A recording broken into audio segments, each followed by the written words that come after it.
dalam Tuhan Yesus Kristus. Hari ini kita memasuki minggu kedua di bulan pelayanan gereja, masyarakat, dan agama atau Germasa GPIB. Khotbah pada hari ini sangat istimewa karena besok tanggal 17 Agustus 2026 bangsa kita akan merayakan hari ulang tahun kemerdekaan Republik Indonesia yang ke-81 tahun. Momen kemerdekaan bangsa ini sangat selaras dengan tema perenungan firman Tuhan ini. Murid sejati, bukan sekedar pengikut. Yang didasarkan dalam Injil Yohanes 8 ayat 31 sampai 34, di mana Tuhan Yesus berbicara tentang kemerdekaan sejati. Mari kita renungkan firman Tuhan bersama-sama.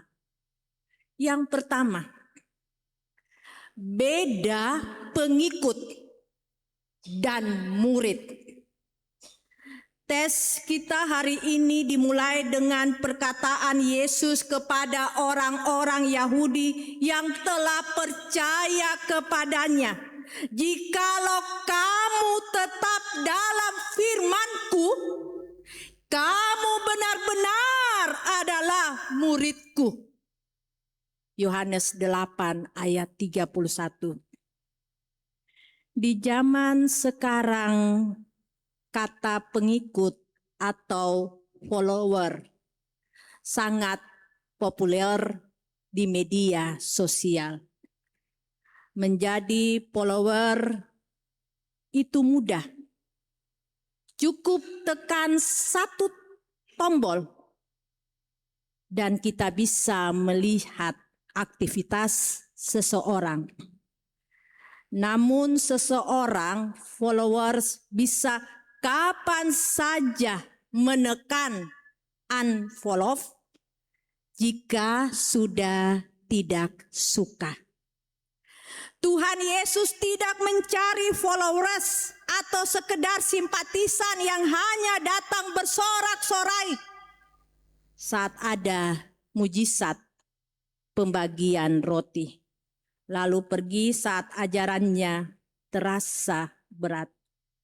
Yesus mencari murid.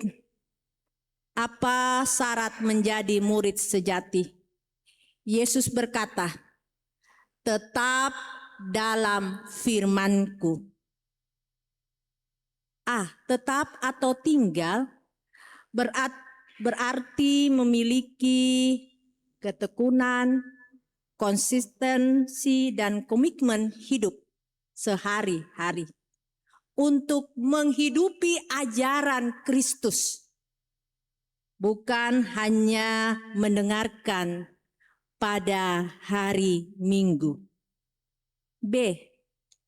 Murid sejati bersedia diproses, ditegur, dan dibentuk oleh firman Tuhan. Yang kedua, kebenaran yang memerdekakan. Yesus memberi janji kepada mereka yang mau menjadi murid sejati. Dan kamu akan mengetahui kebenaran, dan kebenaran itu akan memerdekakan kamu. Yohanes 8 ayat 32. Mendengar itu, orang-orang Yahudi saat itu tersinggung. Mereka menjawab di ayat 33, kami adalah keturunan Abraham dan tidak pernah menjadi hamba siapapun. Bagaimana engkau dapat berkata kamu akan merdeka. Ini adalah sebuah ilusi kemerdekaan. Secara historis saja mereka sedang dijajah oleh kekaisaran Abraham. Status agama dan identitas turun-menurun. Dan merasa sudah cukup menyelamatkan mereka. Saudaraku, seringkali sebagai orang Kristen, saya dan Bapak Ibu jatuh dalam ilusi yang sama. Saya sudah dibaptis sejak bayi. Saya rajin beribadah dan anggota majelis. Saya keturunan pendiri gereja ini.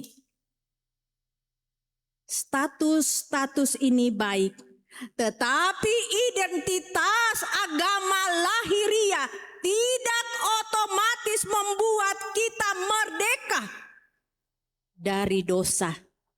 Jika kita tidak benar-benar hidup dalam firman-Nya.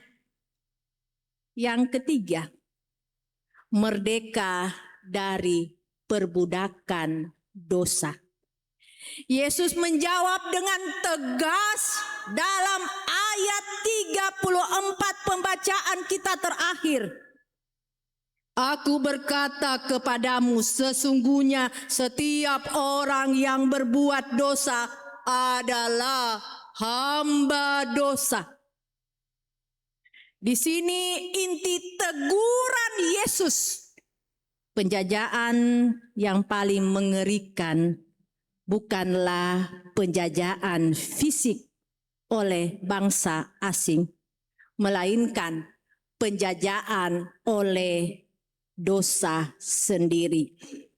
Seseorang bisa hidup di negara merdeka, memiliki kebebasan finansial dan kebebasan berbicara, tetapi hatinya terbelenggu oleh kebencian, kecanduan, keserakaan, korupsi, ego, dan kesombongan.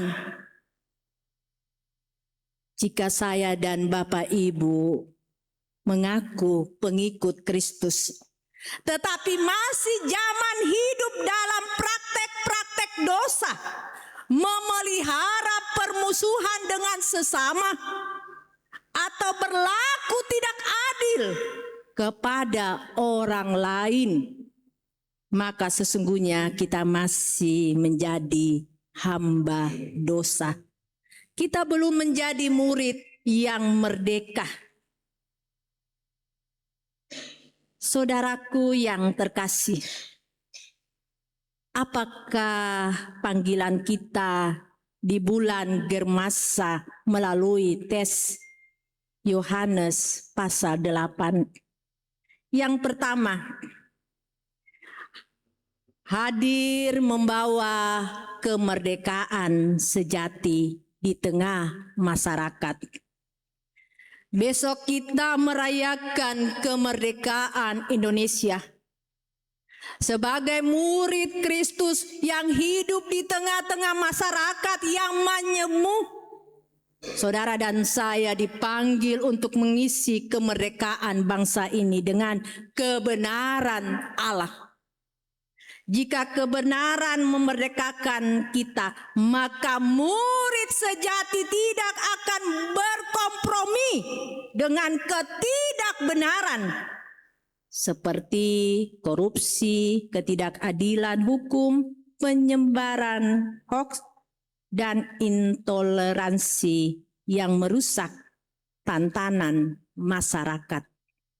Yang kedua, menjadi ageng perubahan garam dan terang. Pengikut hanya ikut arus keramaian masyarakat. Murid sejati berani melawan arus jika arus itu salah. Dalam berbangsa dan bernegara, murid sejati menunjukkan integritas Kristiani di tempat kerja, di sekolah, dan di lingkungan rumah maupun di dalam persekutuan dan gereja. Yang ketiga, evaluasi diri. Mari kita bertanya pada diri sendiri hari ini. Apakah saya beragama hanya sebagai rutinitas dan identitas? Seperti orang Yahudi membanggakan keturunan Abraham, atau apa saja sedang diproses di setiap hari menjadi murid yang menaati firman Tuhan? Saudara yang dikasihi oleh Tuhan Yesus Kristus, menjadi murid sejati menuntut sebuah harga, ketaatan pada firman-Nya. Di bulan Germasa ini mari kita ubah status kita dari sekedar pengikut yang fasik menjadi murid yang aktif. Hanya ketika kita melekat pada firman Tuhan, kita dimerdekakan dari dosa. Dan hanya orang-orang yang sudah merdeka secara rohania yang mampu berkontribusi membawa damai sejahtera, keadilan, dan kasih nyata bagi bangsa dan negeri tercinta Indonesia. Selamat menyongsong kemerdekaan Republik Indonesia yang ke-81 tahun. Merdeka dalam Kristus Tuhan Yesus, Sang kebenaran sejati, memberkati kita semua. Amin.